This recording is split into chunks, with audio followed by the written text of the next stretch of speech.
There are times when being alone with my own thoughts feels unbearable, when the weight of everything is just too much. I sit down to meditate, trying to make sense of it all, but my brain quickly spirals into a debate. Does any of this really matter? Will it make a difference? I go for a run, hoping to clear my mind, but between breaths an aching monotony creeps in. Every day feels like a loop. I pick up a book, but a single profound sentence sends me down a rabbit hole of overthinking, dragging me into a haze of nostalgia, regret, and fatigue. Even when I try to fall asleep, my body betrays me. A tight knot forms in my stomach, my thoughts race at an unbearable speed, and I wonder if that evening energy drink was really worth it. And so I do what I always do. I reach for my phone, my modern-day medicine, and just like that, I escape. Twitter, Instagram, YouTube, whatever it takes. My eyes lock onto the screen, and that familiar blue glow wraps me in its numbing embrace. For a moment, my mind finally goes quiet. The fear, the loneliness, the exhaustion, it all fades into a stream of viral clips, reaction videos, and sensational headlines.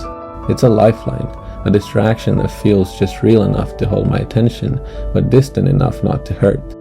Even when I come across a post explaining how microplastics are permanently embedded in our bloodstream, or a thread breaking down why economic collapse is inevitable, it barely fazes me. After all, I'm always just a couple of swipes away from something more palatable. A celebrity breakup, a silly meme, a debate over which fast food chain has the best fries. That's easier to digest. As I continue to scroll, I know, deep down, that I'm being watched.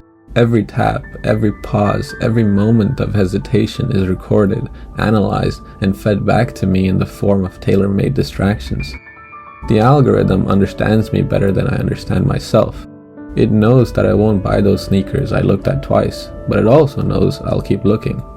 It doesn't care if I actually want to watch that drama-fueled influencer feud, or if it just happens to land in my feed. It only cares that I hesitate long enough to make it count. Eventually, the machine doesn't just predict what I'll do next, it shapes what I want. It curates my desires, molds my interests, and defines my distractions. And I let it, because I've already given it permission in my weakest moments, whether that's lying in bed, waiting for my food, or sitting on a toilet.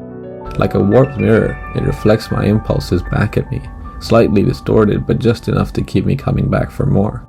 It's a fair trade, right? A little bit of me in exchange for endless entertainment? Except the deeper I go, the more I realize how much of me it already owns. My late night searches, my old conversations, my fleeting obsessions, all cataloged, all mapped out. But does any of that change anything? Probably not. We're creatures of habit, hungry for stimulation, desperate to feel something, anything, other than the crushing weight of self-awareness. Why sit alone with our thoughts when we can drown in a perfectly curated stream of distractions? Give it a little longer and we might not even notice what we've lost.